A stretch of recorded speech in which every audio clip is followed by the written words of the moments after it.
I stood in the boardroom, heart pounding, as the CEO badge was pinned to my chest. But the whispers around me hissed, "You're temporary." They thought I'd crumble. They thought I'd fail. I'm here to tell you how I proved them wrong, shattered expectations, and carved my name into the corporate world. This is my story of grit, triumph, and rewriting the rules. Stick around. You won't want to miss this. I never imagined I'd be standing here, the weight of the CEO badge heavy on my blazer. It wasn't just a title. It was a challenge. They called me temporary, a placeholder until someone better came along. But I knew something they didn't. I was born for this.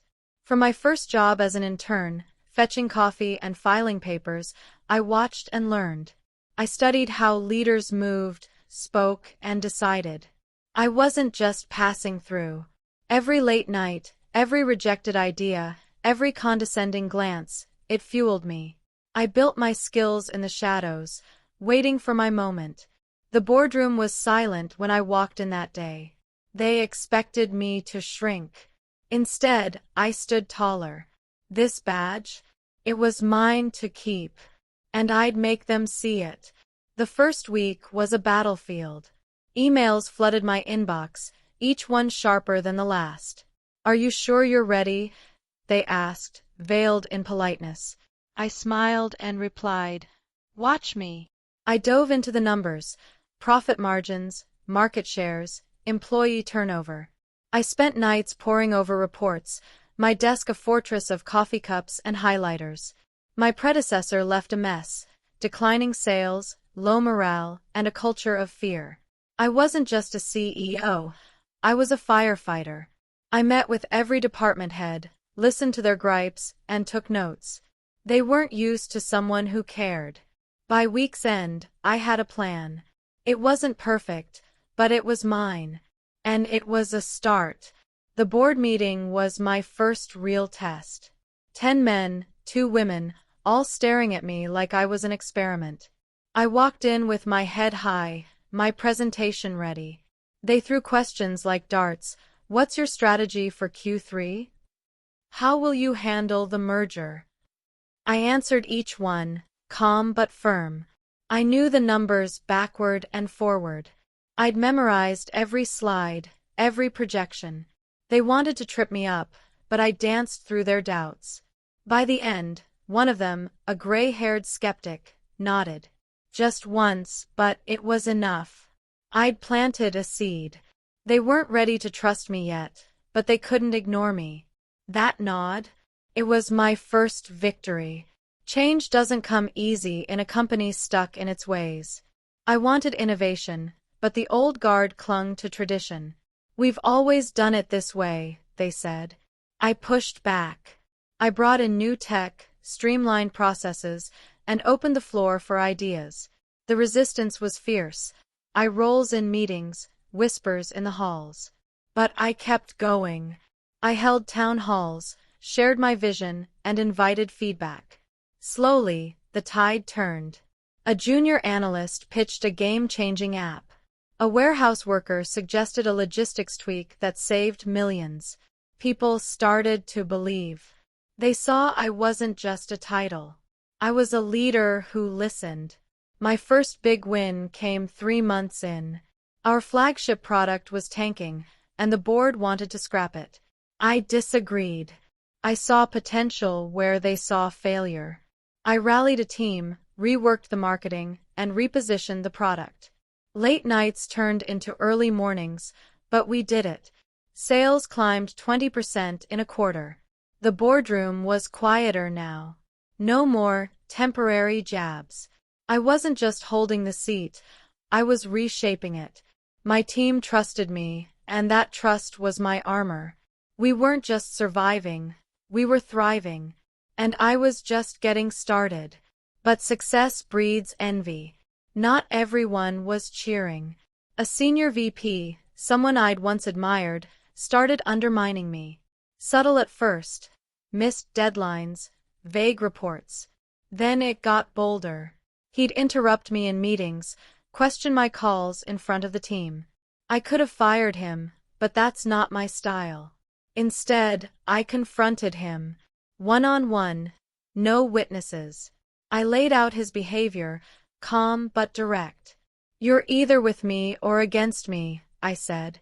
He chose to stay. And he changed. Sometimes, respect is won in the quiet moments, not the loud ones. The media caught wind of my rise. Headlines called me the accidental CEO. I hated that. Accidental. Every step I took was deliberate. I'd clawed my way here, not stumbled. So I agreed to an interview. I told my story, raw, unfiltered. I spoke about the doubts, the late nights, the victories. The article went viral. Suddenly, I wasn't just a name on a badge. I was a symbol. Women messaged me, saying I inspired them. Young professionals asked for advice. I realized my role was bigger than the corner office.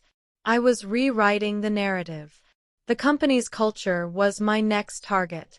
Fear had ruled too long. Employees afraid to speak, innovate, or fail. I tore that down.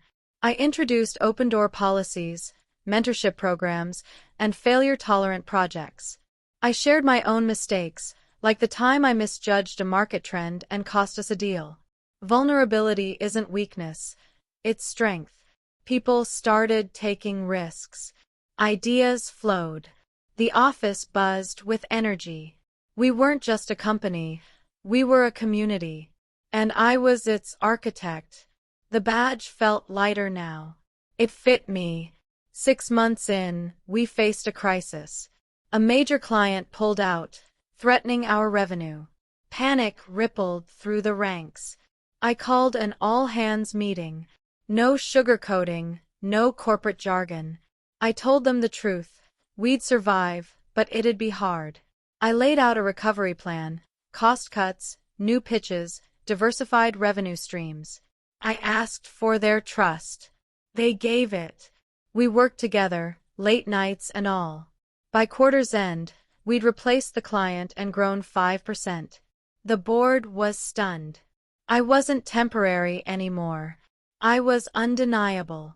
Looking back, I see how far we'd come. The company was stronger, the team united, the board on my side. But I wasn't done. I wanted more, not for me but for us. I launched a sustainability initiative, cutting our carbon footprint. I pushed for diversity, hiring talent from overlooked communities. Every decision was a brick in my legacy. The badge wasn't just a title now. It was a promise. A promise to lead, to inspire, to endure. And I was keeping it, day by day. The second year brought new challenges. Competitors were circling, copying our moves. I had to think faster, bolder. I greenlit a risky AI project, one that could revolutionize our industry. The board hesitated. Too expensive, too uncertain. I fought for it. I showed them the data, the potential, the future. They relented. We poured resources into it, and I led from the front. I wasn't just signing checks. I was in the lab, asking questions, learning. When we launched, it was a game changer. Our stock soared. I'd bet big, and it paid off. But leadership isn't just about wins. It's about the losses, too. We hit a snag with a new product line. Glitches, delays, bad press. The board was furious, and I felt the heat. I owned it.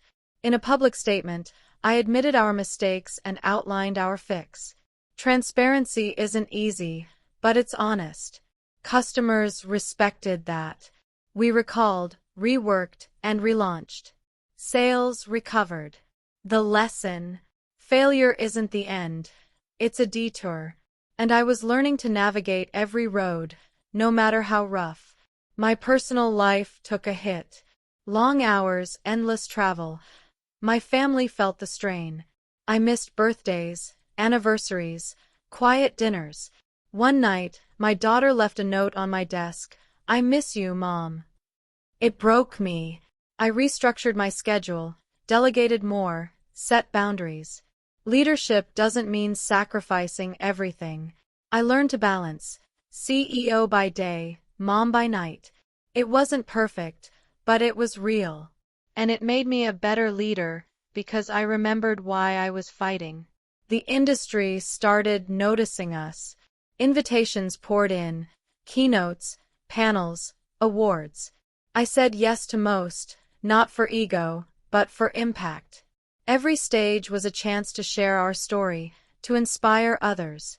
I spoke about resilience, about defying labels like temporary. People listened. Our brand grew stronger. Internally, I mentored young talent, especially women. I saw myself in their hungry eyes, their quiet doubts. I told them what I wish I'd heard. You're enough. And I meant it. The boardroom dynamic shifted. The skeptics were now allies. They sought my input, trusted my calls. But I didn't let it go to my head. Power is fleeting. Impact lasts. I kept my door open, my ego in check. I celebrated team wins, not just mine. When we hit record profits, I gave bonuses to every employee, not just the C-suite. Gratitude isn't just words, it's actions.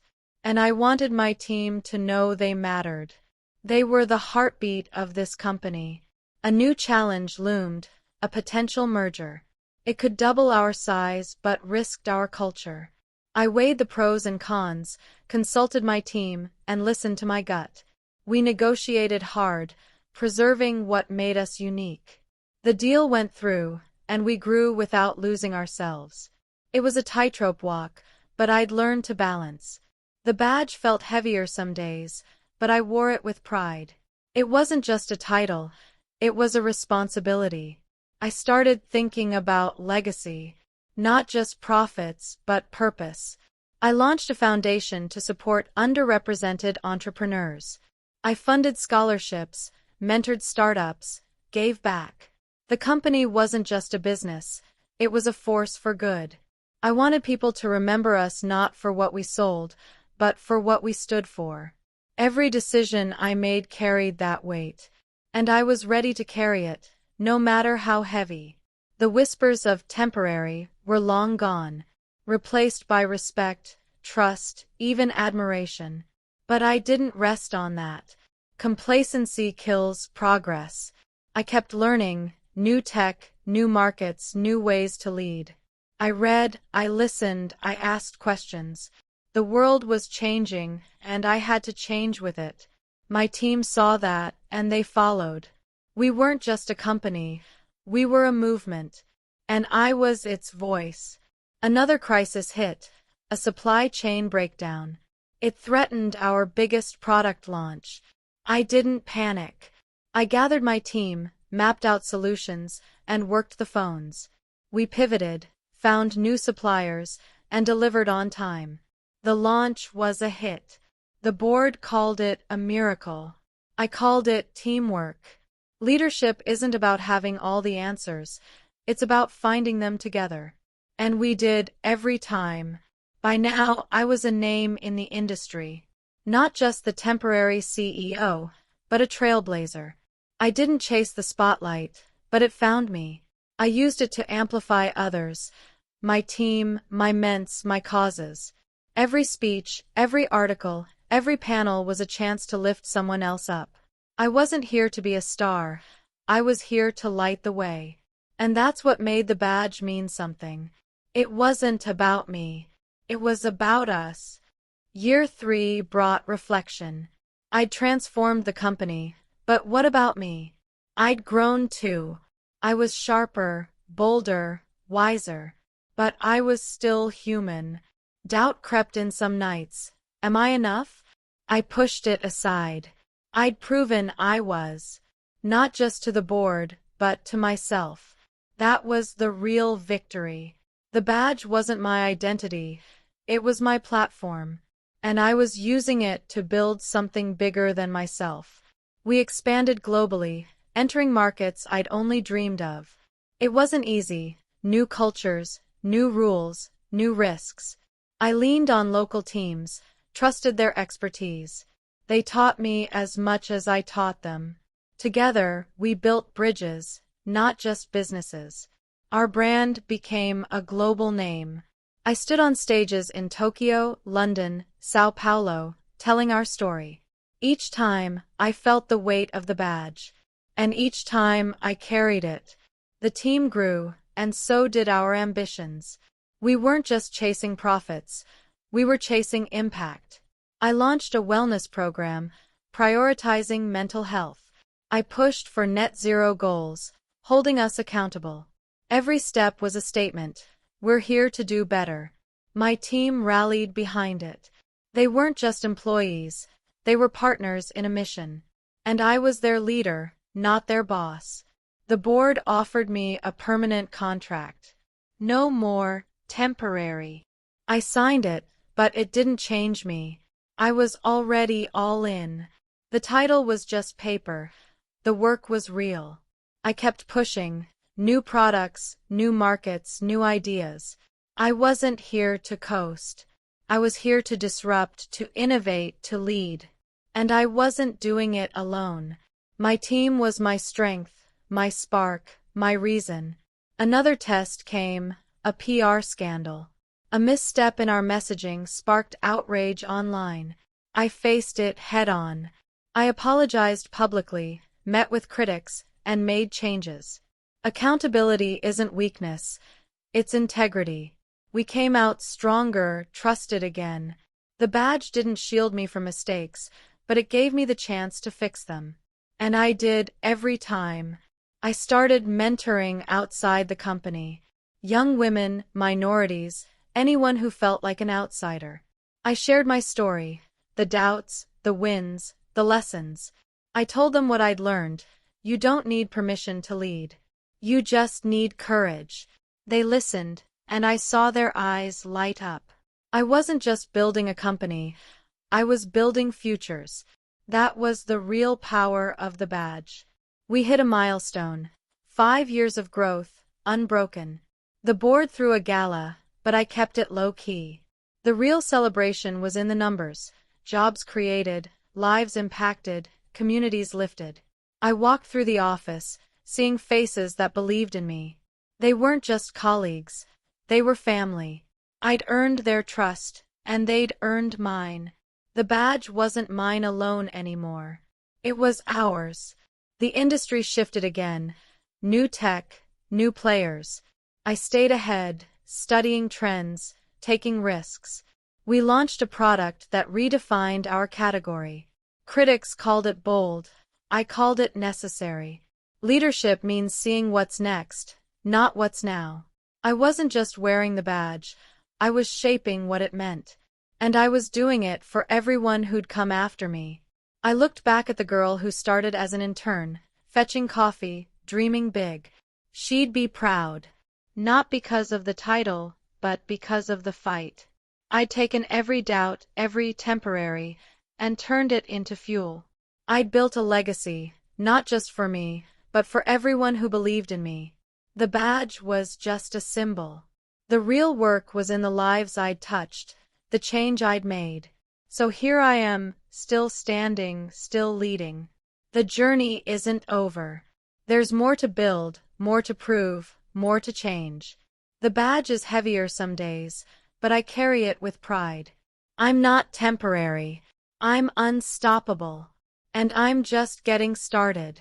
Join me on this journey. Subscribe to my channel for more stories of grit, growth, and breaking the rules. Let's rewrite the future together. If this story moved you, hit that subscribe button. Join me as I share more lessons, wins, and challenges from the top. Let's build something unstoppable together. Subscribe now, and let's keep rewriting the rules.